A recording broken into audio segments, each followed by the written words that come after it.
Hi friends, Aaliya's little ജോയ്സിലേക്ക് എല്ലാവർക്കും സ്വാഗതം. ഇന്ന് നമ്മൾ തയ്യാറാക്കാൻ പോകുന്നത് നല്ല സൂപ്പർ ടേസ്റ്റി ആയിട്ടുള്ള നാടൻ രീതിയിലുള്ളൊരു മട്ടൻ കറിയുടെ റെസിപ്പിയാണ്. പ്രഷർ കുക്കറിൽ വളരെ എളുപ്പത്തിൽ തയ്യാറാക്കുന്ന ഒരു കറിയാണിത്. അപ്പോൾ നമുക്കിതിന് വേണ്ടിയിട്ട് ആവശ്യമുള്ളത് 1 കിലോ മട്ടനാണ്. മട്ടൻ കറി തയ്യാറാക്കുമ്പോൾ നെയ്യും എല്ലും കൂടി ചേർക്കുമ്പോഴായിരിക്കും കറിക്ക് നല്ലൊരു സ്വാദം ഉണ്ടാവുക. ഈ കറിയിലേക്ക് ഞാൻ സവോളയ്ക്ക് പകരം ചെറിയുള്ളിയാണ് ചേർത്ത് കൊടുക്കുന്നത്. അപ്പോൾ അതിനൊരു പ്രത്യേക ടേസ്റ്റാണ്. ഇനി ഒരു പ്രഷർ കുക്കറിലേക്ക് 1/4 കപ്പ് വെളിച്ചെണ്ണ ഒഴിച്ച് ചൂടായതിനു ശേഷം 4 ഗ്രാമ്പൂ, 1 തക്കോലം, 4 ഏലയ്ക്ക, 1 ഇഞ്ച് കഷ്ണം കറുവാപ്പട്ടയും കൂടി ചേർത്ത് കൊടുക്കാം. ഇത് എണ്ണയിൽ കിടന്ന് നന്നായിട്ട് പൊട്ടിയതിനു ശേഷം നമുക്കിതിലേക്ക് അരിഞ്ഞു വെച്ചിട്ടുള്ള ചെറിയുള്ളി ചേർത്ത് കൊടുക്കാം. ഞാനിവിടെ 1/4 കിലോ ചെറിയുള്ളിയാണ് ചേർത്ത് കൊടുത്തേക്കുന്നത്. അപ്പോൾ ഇതിന് പകരമായിട്ട് നിങ്ങൾക്ക് സവോളയും ചേർക്കാം. സവോളയാണെങ്കിൽ 3 സവോള ചേർത്ത് കൊടുക്കാം. 5-6 പച്ചമുളക് ചെറുതായിട്ട് അരിഞ്ഞതും കൂടി ചേർത്ത് കൊടുക്കാം. അത് നിങ്ങളുടെ എരിവിനനുസരിച്ച് ചേർക്കാം. പിന്നീട് 2 ടേബിൾ സ്പൂൺ ഇഞ്ചി വെളുത്തുള്ളി പേസ്റ്റും കൂടി ചേർത്ത് ഇത് നന്നായിട്ടൊന്ന് വഴറ്റി കൊടുക്കാം. ഇനി ഇതിൻ്റെ പച്ചമണം മാറുന്നത് വരെ 2-3 മിനിറ്റ് നേരം വഴറ്റി കൊടുക്കാം. ചെറിയുള്ളിക്ക് പകരമായിട്ട് നമുക്ക് പകുതി ചെറിയുള്ളിയും പകുതി സവോളയും കൂടി ചേർക്കാവുന്നതാണ്. ഇനി ഇതിലേക്ക് ഒരൽപ്പം കറിവേപ്പിലയും കൂടി ചേർത്ത് കൊടുക്കാം. പിന്നീട് നമ്മൾ ചേർക്കാൻ പോകുന്നത് 1 ടേബിൾ സ്പൂൺ കാശ്മീരി മുളക് പൊടി, അല്പം തരിതരിപ്പായിട്ട് പൊടിച്ചിട്ടുള്ള 1 ടീസ്പൂൺ കുരുമുളക് പൊടിയും ചേർക്കാം. പിന്നീട് വേണ്ടത് 2 ടേബിൾ സ്പൂൺ മല്ലിപ്പൊടിയാണ്. 2 മുതൽ 3 ടേബിൾ സ്പൂൺ വരെ ചേർക്കാവുന്നതാണ്. 1 ടേബിൾ സ്പൂൺ പെരിഞ്ജീരകപ്പൊടിയും 1/4 ടീസ്പൂൺ മഞ്ഞൾപ്പൊടിയും കൂടി ചേർത്ത് കൊടുക്കാം. ഇനി ഇതിലേക്ക് 1 ടേബിൾ സ്പൂൺ മീറ്റ് മസാല അല്ലെങ്കിൽ 1 ടീസ്പൂൺ ഗരം മസാല പൊടിച്ചതും കൂടി ചേർത്ത് കൊടുക്കാം. പിന്നീട് ആവശ്യത്തിനുള്ള ഉപ്പും കൂടി ചേർത്ത് നന്നായിട്ടൊന്ന് മിക്സ് ചെയ്ത് കൊടുക്കാം. എണ്ണയിലിട്ട് മസാലയുടെ പച്ചമണം മാറുന്നത് വരെ 1 മിനിറ്റ് നേരത്തേക്ക് വഴറ്റി കൊടുക്കാം. ഇനി നമ്മൾ ഇതിലേക്ക് ചേർക്കാൻ പോകുന്നത് ചെറുതായിട്ട് അരിഞ്ഞിട്ടുള്ള 2 തക്കാളിയാണ്. അപ്പോൾ മീഡിയം സൈസിലുള്ള 2 തക്കാളിയാണ് ചേർത്ത് കൊടുത്തേക്കുന്നത്. തക്കാളി ചേർത്തതിന് ശേഷം ഇത് നന്നായിട്ടൊന്ന് വഴറ്റിയെടുക്കാം. അപ്പോൾ ഇതൊരു ലോ ഫ്ലെയിമിലിട്ട് 2-3 മിനിറ്റ് നേരം നന്നായിട്ട് വഴറ്റിയെടുക്കുമ്പോൾ ഇതിൻ്റെ എണ്ണയൊക്കെ തെളിഞ്ഞ് വരും. ഈ സമയത്ത് നമുക്കിതിലേക്ക് കഴുകി വെച്ചിരിക്കുന്ന മട്ടൻ ചേർത്ത് കൊടുക്കാം.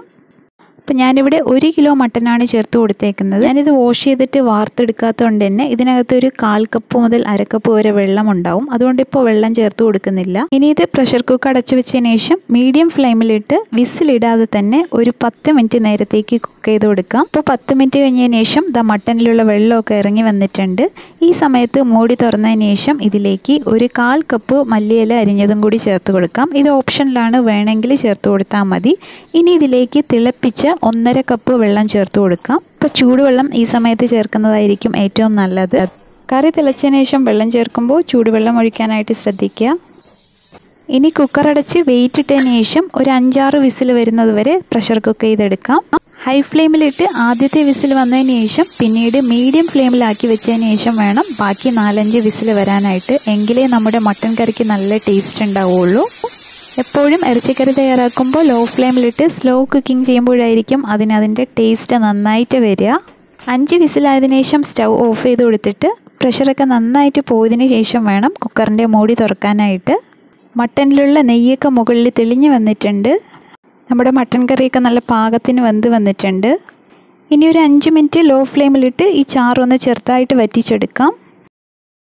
നമ്മൾ ഈ കറിയിലേക്ക് തേങ്ങാപ്പാലോ തേങ്ങ അരച്ചതോ ചേർത്ത് കൊടുത്തിട്ടില്ല. എങ്കിൽ തന്നെയും വളരെ ടേസ്റ്റി ആയിട്ടുള്ളൊരു കറിയാണ്. നമ്മൾ ഇതിലേക്ക് 1/2 കപ്പ് വെള്ളമാണ് ചേർത്ത് കൊടുത്തേക്കുന്നത്. ഒരു 1/4 കപ്പ് മുതൽ 1/2 കപ്പ് വെള്ളം വരെ ഈ മട്ടനിൽ നിന്ന് തന്നെ ഇറങ്ങി വന്നിട്ടുണ്ടാവും. ഇത് അത്യാവശ്യം നല്ല ചാറോട് കൂടിയിട്ടുള്ള കുറുകിയ മട്ടൻ കറിയാണ്. അപ്പോൾ നമ്മുടെ മട്ടൻ കറി റെഡി ആയിട്ടുണ്ട്. ഇനി സ്റ്റൗ ഓഫ് ചെയ്ത് കൊടുക്കാം. കുറച്ചുകൂടി ലൂസായിട്ട് ചാറ് വേണം എന്നുണ്ടെങ്കിൽ 1/2 കപ്പ് വെള്ളം കൂടി ചേർത്ത് ടോട്ടൽ 2 കപ്പ് വെള്ളം ചേർത്ത് കൊടുക്കാം. ഇനി മട്ടൺ റോസ്റ്റ് പോലെ നല്ല കുറുകിയിട്ട് ചാറധികം വേണ്ടാത്തതാണെങ്കിൽ നമുക്കിതിലേക്ക് 1/2 കപ്പോ അല്ലെങ്കിൽ മാക്സിമം 1 കപ്പ് വെള്ളം വരെ ചേർത്ത് കൊടുത്താൽ മതിയാവും. അപ്പോൾ അതെങ്ങനെ വേണമെങ്കിലും നമ്മുടെ ഇഷ്ടത്തിനനുസരിച്ച് ചെയ്തെടുക്കാവുന്നതാണ്. ഇതിപ്പോൾ അത്യാവശ്യം ഒഴിച്ചു കൂട്ടാൻ പറ്റിയ നല്ല ഗ്രേവി ആയിട്ടുള്ള ഒരു കറിയാണ്. അപ്പോൾ നിങ്ങൾക്ക് എല്ലാവർക്കും ഈ റെസിപ്പി ഇഷ്ടമായെന്ന് വിചാരിക്കുന്നു. ഇഷ്ടമായാൽ ലൈക്ക് ചെയ്യാനും നിങ്ങളുടെ ഫ്രണ്ട്സിനും ഫാമിലിക്കും ഷെയർ ചെയ്യാനും മറക്കരുത്. അപ്പോൾ മറ്റൊരു വീഡിയോ ആയിട്ട് കാണുന്നവരേക്കും stay blessed and thanks for watching.